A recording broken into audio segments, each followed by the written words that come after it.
ব্রাহ্মণবাড়িয়ার আখাউড়ায় চলন্ত ট্রেনের ছাদে টিকটক করার সময় ছাদ থেকে ছিটকে পড়ে আব্দুল কাইয়ুম ও তারেক নামের দুই যুবক নিহত হয়েছে।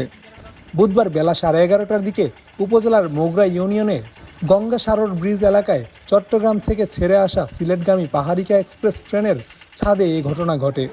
নিহত কাইয়ুম কুমিল্লা জেলার দেবিদ্বার এলাকার করিম মিয়ার ছেলে ও তারেকের বাড়ি জেলার কসবা উপজেলায়। এ ঘটনায় আরও দুজন আহত হয়েছে।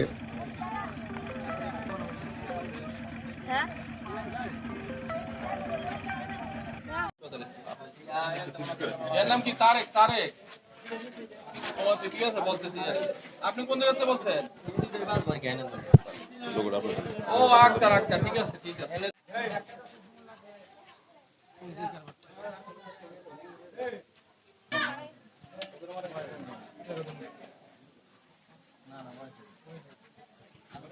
পুরা